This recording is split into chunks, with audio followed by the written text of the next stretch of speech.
여호와께서 야곱을 구원하시되 그들보다 강한 자의 손에서 속량하셨으니 그들이 와서 시온의 높은 곳에서 찬송하며 여호와의 복 곧 곡식과 새 포도주와 기름과 어린 양의 떼와 소의 떼를 얻고 크게 기뻐하리라. 그 심령은 물된 동산 같겠고 다시는 근심이 없으리로다 할지어다. 그때 천하는 춤추며 즐거워하겠고 청년과 노인은 함께 즐거워하리니 내가 그들의 슬픔을 돌려서 즐겁게 하며 그들을 위로하여 그들의 근심으로부터 기쁨을 얻게 할 것임이라. 내가 기름으로 제사장들의 마음을 흡족하게 하며 내 복으로 내 백성을 만족하게 하리라. 여호와의 말씀이니라. 여호와께서 이와 같이 말씀하시니라. 라마에서 슬퍼하며 통곡하는 소리가 들리니 라헬이 그 자식 때문에 애곡하는 것이라. 그가 자식이 없어져서 위로받기를 거절하는도다. 여호와께서 이와 같이 말씀하시니라. 내 울음소리와 내 눈물을 멈추어라. 내 일에 삭슬 받을 것인즉 그들이 그의 대적의 땅에서 돌아오리라. 여호와의 말씀이니라. 너의 장래에 소망이 있을 것이라. 너의 자녀가 자기들의 지경으로 돌아오리라. 여호와의 말씀이니라.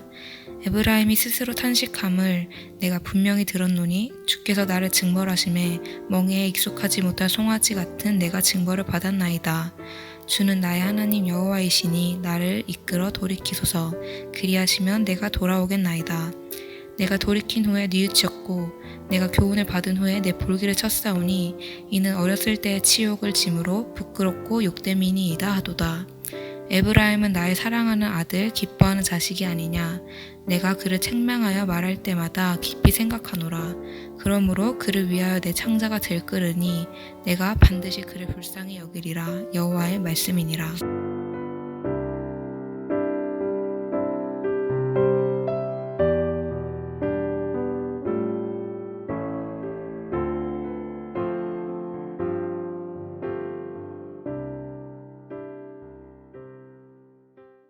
네, 오늘 우리 혜선이가 읽어준 말씀으로 예레미야 강의 31번째 시간 하나님의 자신감 첫 번째 이야기를 하려고 합니다.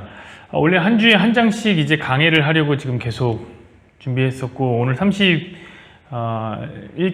하니까 31번째 시간이 맞는데 이번 주는 좀 자신이 없습니다. 왜냐면 다루어야 할 내용이 너무 많아요. 31장에. 그래서 31장만큼은 두 번에 걸쳐서 제가 강의를 하려고 합니다. 이해를 해 주십시오. 자, 여러분에게는 자신감이 있습니까? 나는 무엇이든지 할 수 있다. 나에게 능력이 있다. 나는 무언가를 알고 있는 사람이다. 이런 어떤 자신감이 있습니까? 만약에 여러분에게 이런 자신감이 있다면 저는 여러분이 아직 청춘이라고 말하고 싶습니다. 저는 이 자신감이야말로 청춘의 상징이라고 생각해요. 여러분, 청춘이라는 게 무엇입니까? 우리는 어떻게 정의할 수 있겠습니까? 살아온 인생보다 살아갈 인생이 더 많은 사람들, 이런 사람들을 우리는 청춘이라 말할 수 있겠습니다. 읽은 책보다 읽을 책이 더 많은 사람, 청춘 아닙니까? 이건 아닌가요? 청소년 때 제일 많이 책을 읽고 그냥 이제 앞으로 안 읽으시나요? 그렇다면 이런 거 아닙니까? 덩치가 커지는 것은 경험했으나 아직 쪼그라드는 것을 경험하지는 못하는 세대. 그들이 청춘이 아닐까요? 그저 푸른 봄이라는 뜻답게 무엇이든지 꿈꾸고 무엇이든지 가능하다고 느껴지는 그런 사람들이 바로 청춘입니다. 그러나 우리가 살다 보면, 인생을 살다 보면 우리 인생이 결코 만만하지 않다고 깨닫게 됩니다. 사는 족족 시간 깨닫게 됩니다. 어른들이 예전에 그랬죠. 학생 때가 제일 좋다고요. 제가 학생 때는 그 말이 잘 이해가 안 갔고요. 이상했어요. 왜냐면 학생 때도 힘들었거든요. 되게 힘들었어요. 우리 힘들잖아요. 시험 준비하고 공부하는 거 얼마나 힘이 듭니까? 며칠씩 밤을 새고 공부를 하다 보면 막 손목이 아플 정도로 공부를 했던 기억이 납니다. 지금은 저한테 그렇게 하라고 해도 못합니다. 머리가 나빠서 그러냐 못하냐 그런 건 아니에요. 저는요, 제가 생각하기에 제 인생에서 지금이 제일 명민해요. 여러분 어떤지 모르겠지만 왜 못하느냐? 요즘 밤을 못 새겠어요. 눈이 막 감겨요. 하룻밤도 못 새겠어요. 하룻밤도. 바로 이런 부분에서 차이가 나는 거라고 생각해요. 학생 때는요, 물론 힘이 들지만 그때도 힘이 듭니다. 그래도 그때는 감당할 만한 에너지가 솟아나요. 몇 날 며칠 밤을 새우고 공부를 하고 시험을 해도 시험이 끝나는 날 농구공을 튕기면서 운동장에 갈 수 있는 체력이 있는 시기가 바로 그때죠. 지금은 그런 게 없어요. 지금은 밤을 안 새도 뛰기가 힘들어요. 예전만큼 뛸 자신이 없습니다. 물론 우리가 이렇게 자신감이 없어진 이유는 우리의 체력이 소진된 육체의 쇠퇴 때문만은 아니라고 생각해요. 우리의 지적 영역은 더 자신감이 없다고 저는 생각해요. 자, 여러분 적어도 우리가 학생 때보다 어떤 한 분야에서만큼은 더 전문성을 갖고 있는 게 분명하죠. 우리가 중고등학생 때보다 더 전문성을 갖고 있어요. 그렇다면 여러분의 영역에서 여러분들은 전문가가 아니십니까? 어떠세요? 여러분의 일에 자신이 있으십니까? 자신감이 있으십니까? 저는요, 학생 때도 목회자를 꿈꿨습니다. 고등학교 1학년 때부터 목회자가 되기로 소망했고, 신학책을 읽으면서 고등학생 때도 엄청 교만했어요. 그때도 막 기독교 강요, 칼빈의 기독교 강요라든지 제임스 패커 목사님의 하나님 아는 지식, 진짜 더럽게 어려운 책인데 그런 책을 고등학교 때 읽었습니다. 하나도 이해 못하면서도 그런데 그때는 다 아는 것 같았어요. 마치 하나님이 제 손바닥 위에 있는 것처럼 하나님이란 분은 이런 분이야. 성경은 이런 얘기를 하고 있어. 누구든지 나한테 와라. 내가 그럼 다 알려줄게. 이런 교만한 생각. 그런데 그때부터 지금 몇 년 지났습니까? 20년이 가까이 지났는데 공부를 하면 할수록 불면 알의 영역은 커지고 있잖아요. 그렇죠? 제가 공부를 계속 하고 있으니까 학생 때보다는 더 많이 알겠죠. 그러나 아는 만큼 모름의 영역이 점점 커지고 있음을 느낍니다. 문제는 모름의 영역은 알의 영역이 커지는 거에 배가로 커집니다. 내가 이만큼을 알면 이만큼을 안다는 것은 이만큼 밖에 있는 건 모른다는 거잖아요. 그렇죠? 근데 제가 이만큼을 알면 이만큼을 모르게 되는 거예요. 그 모름의 부피가 훨씬 커진단 말이에요.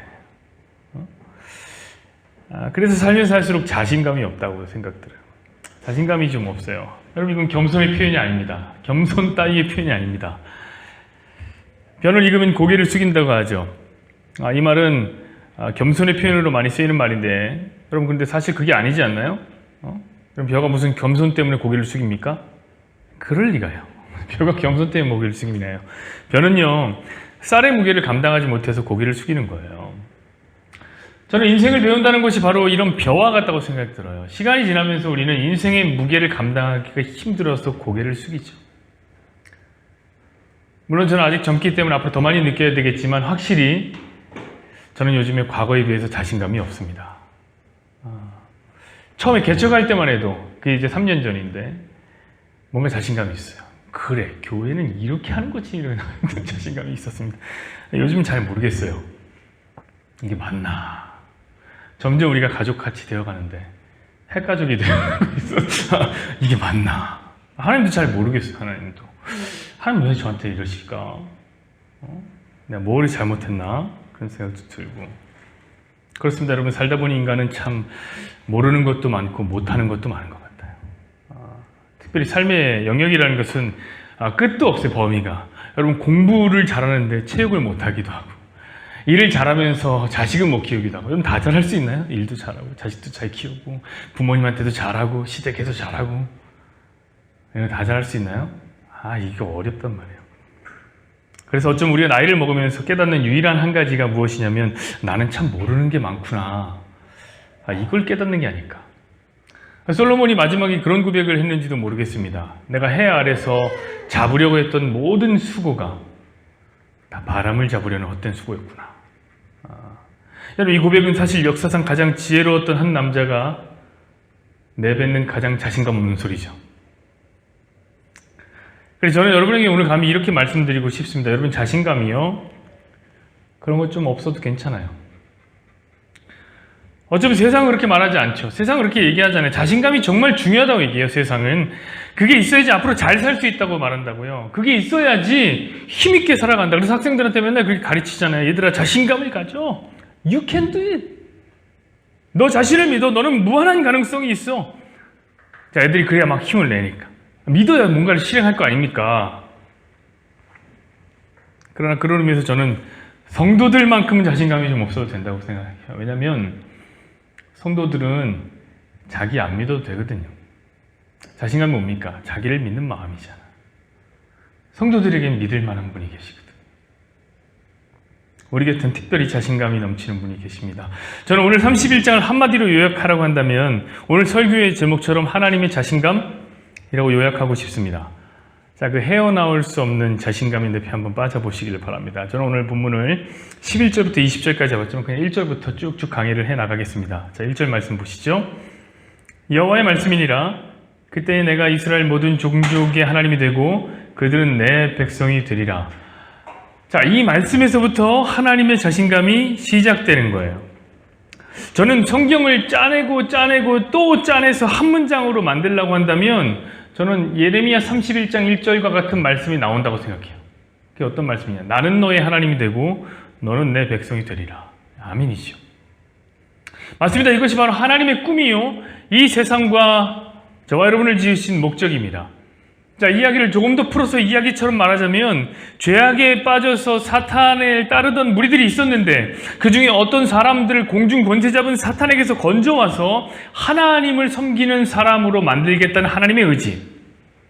그 말이 무엇이냐? 바로 나는 너의 하나님 되고 너는 나의 백성이 되리라, 이 말인 거죠. 그런데 여러분, 오늘 하나님 말씀 보십시오. 그 일에 주어가 누굽니까? 누가 일을 하겠다는 거예요? 하나님이 하시겠다네, 하나님이. 자신감이 있죠. 그렇죠? 2절 보시죠. 여호와께서 이같이 말씀하시니라. 칼에서 벗어난 백성이 광야에서 은혜를 입었나니 곧 내가 이스라엘로 안식을 얻게 하러 갈 때라. 하나님 자신감을 이야기하면서 먼저 과거의 이야기를 꺼내세요. 이것은 지금 출애굽의 이야기입니다. 자, 출애굽 시대 하나님은 이스라엘을 칼에서 벗어나게 했습니다. 그래서 칼은 애굽이겠죠. 애굽의 강력한 군사력은 마치 칼과 같았어요. 칼처럼 예리했습니다. 그러나 여러분, 우리 하나님은 칼보다 강하십니다.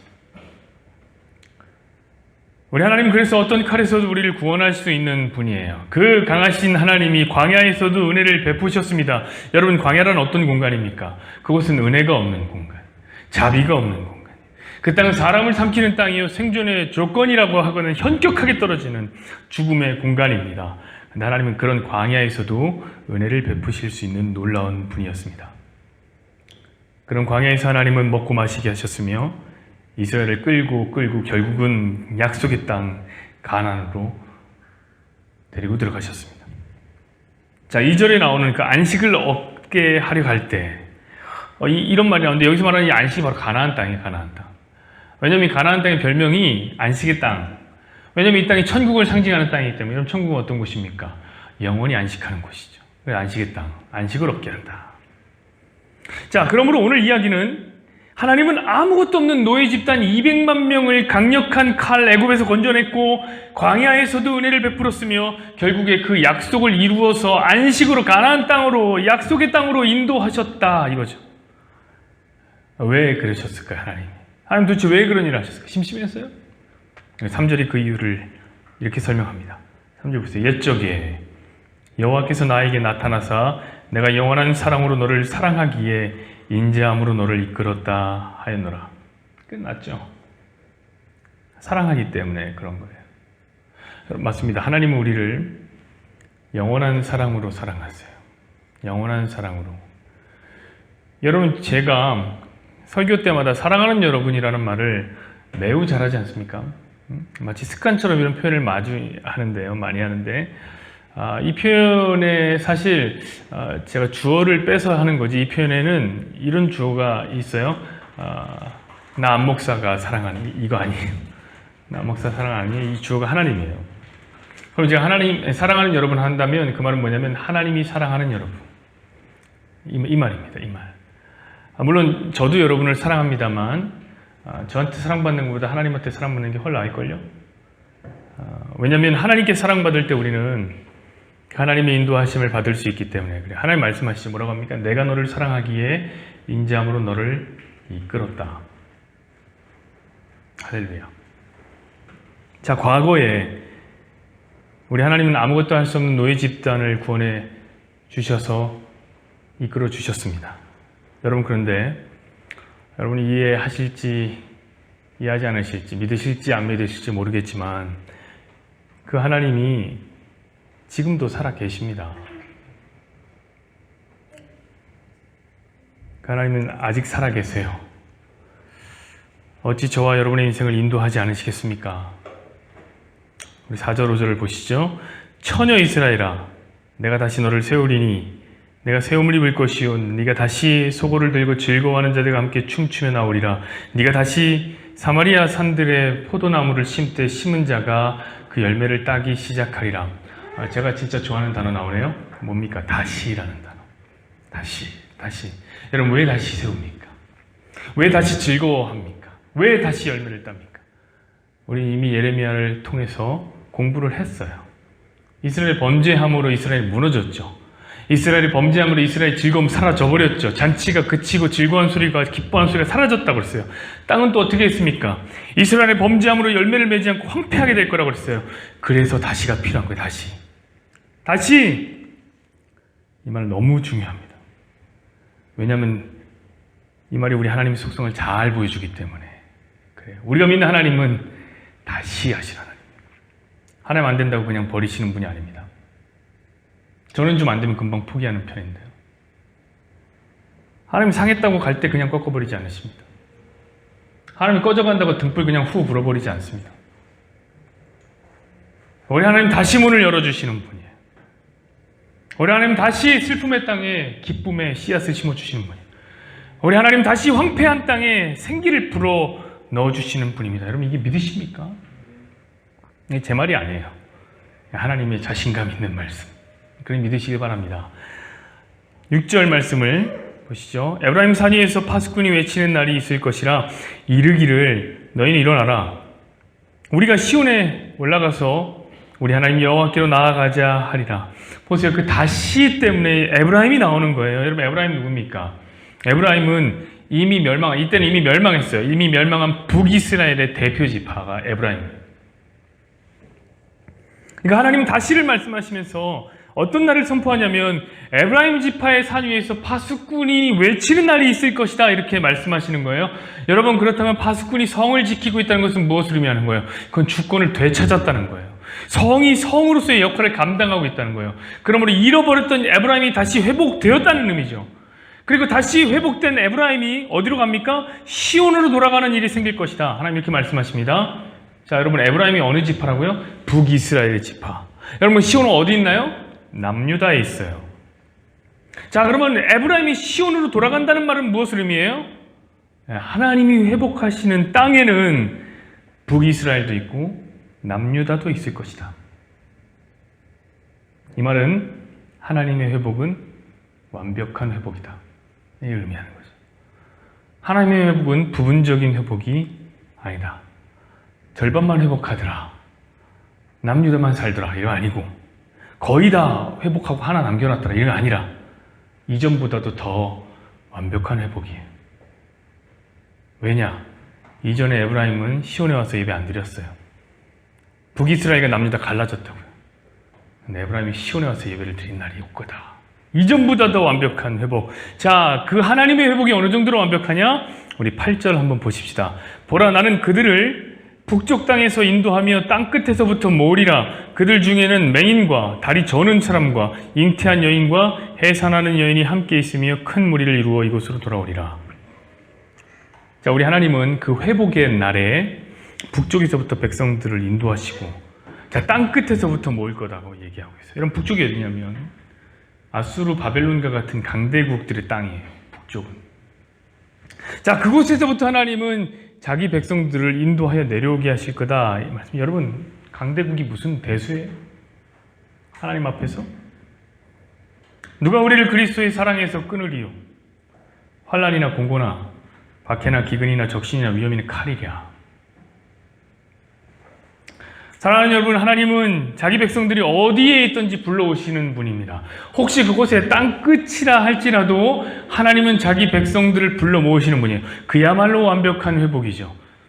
여러분, 게다가 그 백성들이 어떤 사람이든 상관이 없어요. 8절에 하나님 불러오시는 사람들이 어떤 사람들이에요? 맹인과 다리 저는 사람과 잉태한 여인과 해산한 여인. 여러분, 이를 생각해 보십시오. 이들은 철저하게 의존적인 인생이에요. 누군가 인도함이 없으면 절대로 돌아올 수 없는 사람들. 이 사람들 아니에요? 누가 옆에 바짝 붙여서 직접 끌어주고 당겨주고 때로는 업어주고 안아주고 돌봐줘야 되는 사람들. 그래야 겨우겨우 움직일 수 있는 사람들이에요. 여러분, 과연 누가 이들을 땅끝에서부터, 옆집이 아니라 땅끝에서부터 불러 모을 수 있단 말입니까? 정답, 우리 하나님. 우리 하나님 하신다. 우리 하나님 이렇게 말씀하시는 거예요. 너희가 누구라도 상관없다. 네 눈이 좀 안 보여도 괜찮고 좀 절어도 된다. 가진 게 없어도 되고 아는 게 많지 않아도 된다. 너희가 어떤 상태든 너희가 어디에 있든 그건 아무 상관없다. 내 백성은 내가 이끌어올 것이다. 진짜 겁나 멋있죠? 이것이 우리가 믿는 하나님입니다. 그리고 그 하나님의 자신감. 그런데 그런 사람들을 데려오시면서도 어떻게 해요? 심지어 넘어지지도 않게 하시네. 9절 보세요. 그들이 울며 돌아오리니 나의 인도함을 받고 간구할 때 내가 그들을 넘어지지 아니하고 물 있는 계곡의 곧은 길로 가게 하리라. 나는 이스라엘의 아버지요 에브라임은 나의 장자니라. 넘어지지도 않게 하는데 어디로 오냐면 계곡의 곧은 길로 인도하세요. 여러분, 계곡의 곧은 길, 이 말은 쉽게 우리 말로 이해하기 편하게 하자면 그 혹시 아세요? 해변길 있잖아요. 진짜 편한 해변길. 해변에 뭐 이렇게 높은 길 없잖아요. 편한 해변길. 어떤 장애물도 없고 돌뿌리도 없는 그런 길로 인도하신다. 그러니 그들이 울면서 오는 거예요. 왜요? 절대로 갈 수 없는 사람들이, 이 사람들. 맹인, 전원자, 절대 못 가는 사람들이 하나님의 사랑 때문에 돌아오는 거예요. 근데 돌아오면서도 길이요, 거칠지 않은 거예요. 편안하게 돌아오는 거예요. 그러니 편한 길을 밟으면서 감사해서 오는 거예요. 감사해서. 웬일인가,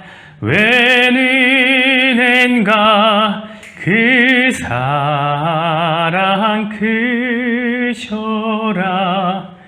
이러면서 막 울면서 오는 거예요. 여러분, 여러분들 가운데 혹시 에브라임처럼 무너져버린 성도님이 계십니까? 삶이 벌써 무너져버린 사람들이 계시나요? 제가 확신 갖고 말씀드립니다. 여러분, 감사함으로 울면서 돌아가게 될 날이 올 겁니다. 이는 하나님의 말씀입니다.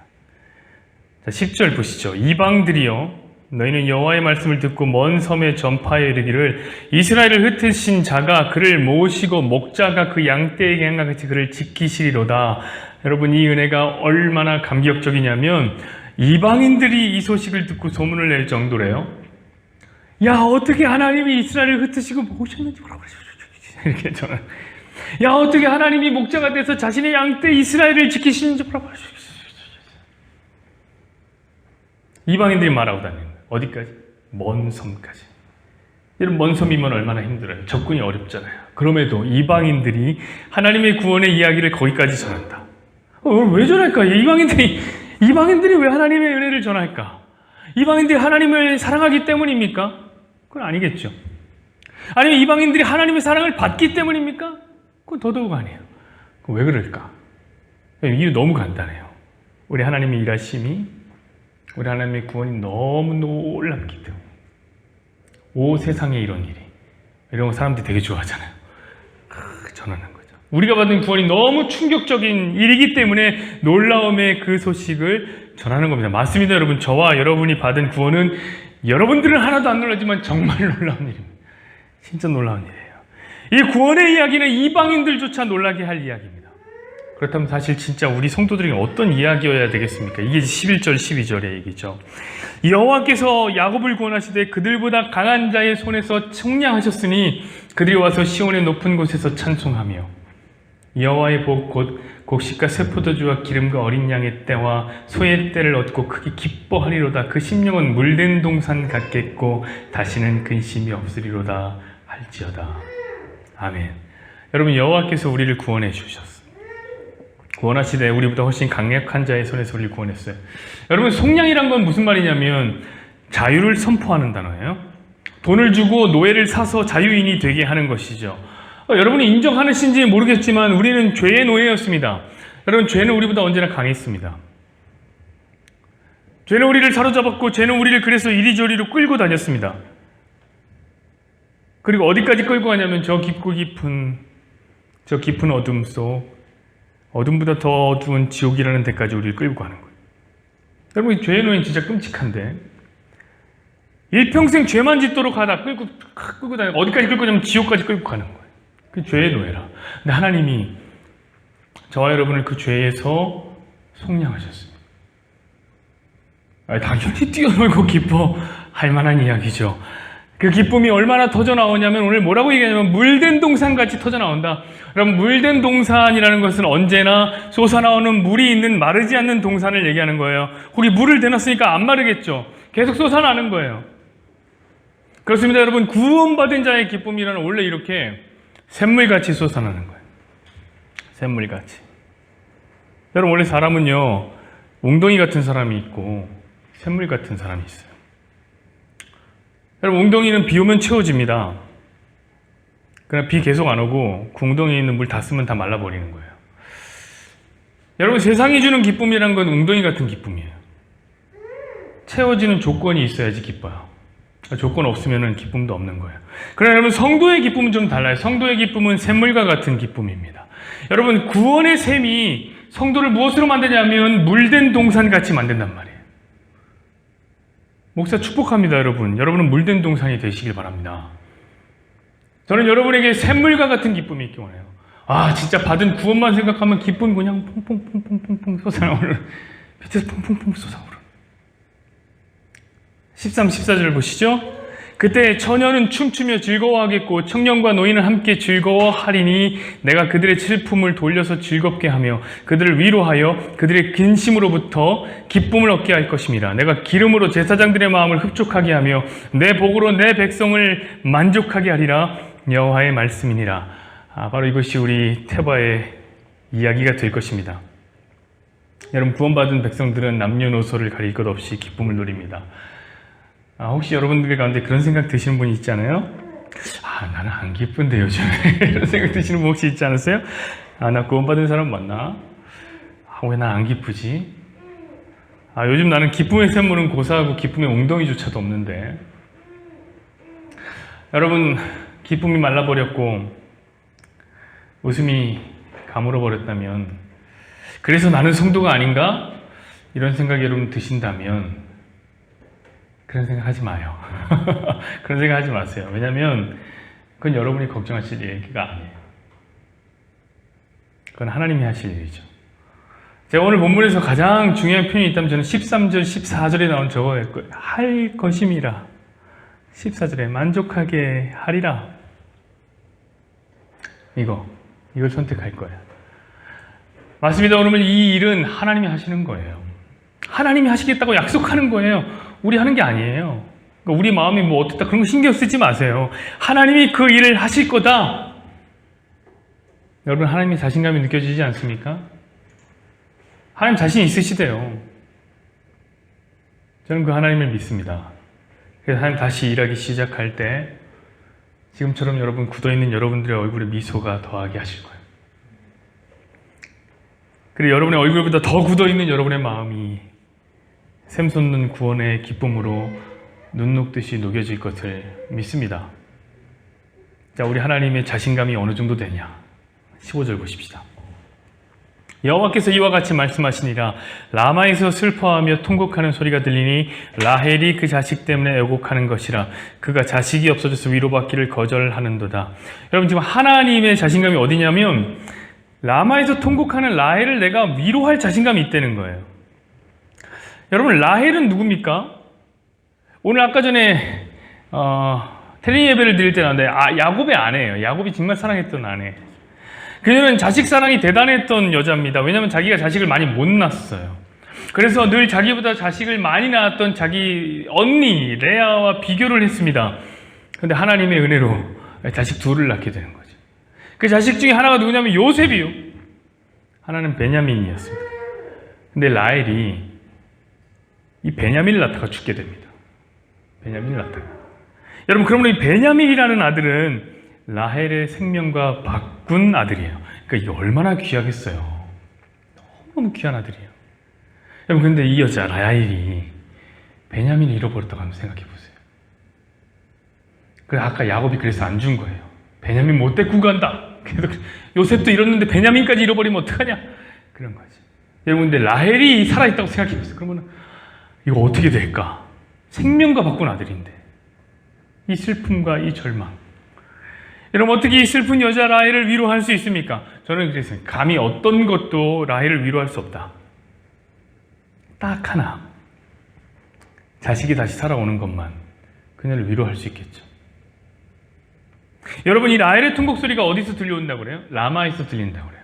자, 이 라마는 어디냐면 이스라엘이 바벨론의 포로로 잡혀갈 때 지나가는 자리입니다. 자, 이제 이스라엘의 후손들은 뿔뿔이 흩어질 거예요. 그래서 이렇게 얘기해요. 라헬이 라마에서 온다고 얘기하는 거예요. 왜냐하면 라헬은 이스라엘 사람들이 생각하기에 이스라엘의 어머니라고, 어머니. 이제 야곱의 아내니까 이스라엘 어머니. 그 이스라엘 자손들이 이제 포로로 잡혀가니 라헬이 통곡하게 되는 거죠. 자, 그렇다면 라헬이 어떻게 위로를 받을 수 있습니까? 다른 방법은 없다니까요. 오직 하나, 이스라엘이 다시 돌아오는 거. 이것만은 위로를 받을 수 있어요. 사랑하는 여러분, 그래서 하나님이 자신 있게 위로하신단 말이에요. 16절 보세요. 여호와께서 이와 같이 말씀하시냐, 네 울음소리와 내 눈물을 멈추어라. 내일의 삭을 받을 것이니 그들이 그의 대적의 땅에서 돌아오리라. 눈물을 멈추어라. 울지 마라 라헬아. 돌아올 거니까. 하나님 자신 있게 말씀하시. 라헬아, 네 자식이 없어서 우느냐? 그렇다면 울지 마라. 내가 그들을 반드시 돌아오게 하겠다. 사랑하는 여러분, 우리가 믿는 하나님의 자신감이라는 게 이 정도예요. 하나님 라헬도 위로할 수 있어요. 여러분, 이것은 인간이 가지고 있는 그런 설익은 자신감, 우리 청춘들이 갖고 있는 그런 나는 뭐든지 할 수 있어 이런 자신감과는 차원이 다른 전능함에서 나온 자신감이에요. 그분이 17절에 이렇게 말씀하십니다. 너의 장래에 소망이 있을 것이라. 너의 자녀가 자기들의 지경으로 돌아오리라. 여호와의 말씀이라. 아멘. 여러분 요즘 무엇 때문에 위로받고 싶으십니까? 여러분 무엇을 잃어버렸나요? 무엇이 요즘 여러분의 마음을 아프게 합니까? 무엇 때문에 골방에 들어가 통곡하고 계십니까? 혹시 자식을 잃은 슬픔보다 더 큰 슬픔이 있으신가요? 그건 아니겠죠, 여러분. 그렇다면 사랑하는 여러분, 여러분의 눈물을 멈추십시오. 여러분의 장래에 소망이 있습니다. 여러분, 우리 하나님은 잃어버린 자녀들도 돌아오게 하시면 무엇인들 돌아오지 못하게 하겠습니까? 못할 이유가 없어요. 그러므로 돌아오게 하시는 하나님, 그 하나님만이 진정한 위로자가 되는 겁니다. 저는 그 하나님께 저와 여러분이 위로함을 받았으면 좋겠습니다. 우리 18, 19절 보시죠. 에브라임이 스스로 탄식함을 내가 분명히 들었노니 주께서 나를 징벌하심에 멍에 익숙하지 못한 송아지 같은 내가 징벌을 받았나이다. 주는 나의 하나님 여호와시니 나를 이끌어 돌이키소서. 그리하시면 내가 돌아오겠나이다. 내가 돌이킨 후에 뉘우쳤고 내가 교훈을 받은 후에 내 볼기를 쳤사오니 이는 어렸을 때 치욕을 짐으로 부끄럽고 욕됨이니이다 하도다. 이 말은 뭐예요? 물론 우리 인생에는 죄로 인한 슬픔이 없을 수는 없다는 거예요. 우리 지난주에 얘기했잖아요. 기쁨과 함께 슬픔이 온다니까. 죄인이니까 슬픔이 온다. 그러나 여러분, 저희는 그 슬픔까지도 사랑해야 할 이유가 있습니다. 그 슬픔까지도 우리의 행복을 막을 수는 없습니다. 20절 한번 볼까요? 이렇게 써있어요. 에브라임은 나의 사랑하는 아들, 기뻐하는 자식이니 아니냐. 내가 그를 책망하여 말할 때마다 깊이 생각하노라. 그러므로 그를 위하여 내 창자가 들끓으니 내가 반드시 그를 불쌍히 여기리라. 여호와의 말씀이니라. 여러분, 하나님은 우리를 책망할 그때에도 우리를 깊이 생각하시는 분입니다. 그런데 하나님이 생각하시는 게 은혜라. 여러분, 무엇이 은혜? 하나님이 우리 생각해 주는 게 은혜라. 여러분, 이런 감격이 우리에게 없습니까? 오 하나님, 인자가 무엇이간데 우리를 생각하시나이까. 오 하나님, 우리가 과연 무엇이간데 우리를 생각하실 때 창자가 들끓는 아픔을 느끼십니까? 하나님이. 오 하나님, 우리가 무엇이간데 우리를 그리도 불쌍히 여기십니까? 이런 생각이 안 드세요? 저는 너무 들어요. 근데 여러분, 하나님 생각하시고 하나님이 불쌍히 여기시면 우리 소망이 있는 거 아닙니까? 왜냐하면 긍휼이라는 건요, 여러분, 은혜라는 건, 자비라는 건 불쌍히 여기는 것부터 나오는 거거든요. 하나님 불쌍히 여기면 우리에게 소망이 있는 거예요. 여러분 말씀 맺겠습니다. 사랑하는 여러분, 우리 이 땅을 살면서 자신감 좀 없어도 된다고 생각해요. 저는 그렇게 생각해요. 우리가 너무 잘났어요. 그래서 이 세상살이 걱정이 없어요. 늘 자신감 넘치고 세상을 아래로 깔보는, 그래서 살아요. 자신을 믿기 때문에 자신이 결정하고 자신이 책임집니다. 그래서 하나님이 생각해 줄 필요도 없고 불쌍히 여길 필요도 없는 사람이 있어요. 반면에 가진 거 개뿔없고 늘 이리저리 치이고 늘 죄 때문에 책망을 당해요. 그래서 자신감이라고는 찾아볼 수가 없어요. 하나님밖에는 기댈 사람이 없는 그런 인생이 있어요. 그런데 그 사람은 하나님이 생각해 주시고 반드시 불쌍히 여겨 주신대요. 어떤 인생이 더 나은 인생입니까? 그건 여러분이 선택하십시오. 제가 알고 있는 건 여러분이 무엇을 선택할지는 몰라요. 제가 알고 있는 하나예요. 여러분, 하나님이요, 자신 있대요. 여러분 책임지신대요. 여러분의 인생을 반드시 하나님의 백성으로 만드신대요. 그분 편에 붙는 게 좋지 않을까요? 우리 함께 찬양하시고 기도하시죠.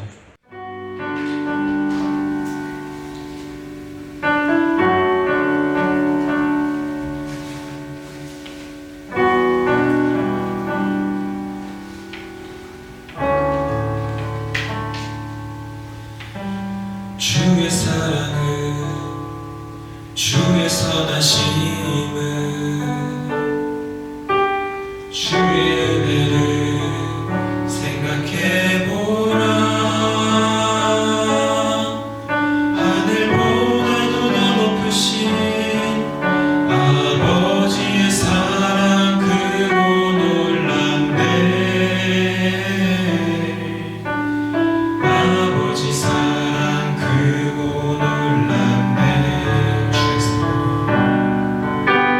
주의 사랑을, 주의 사랑을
주의 선하신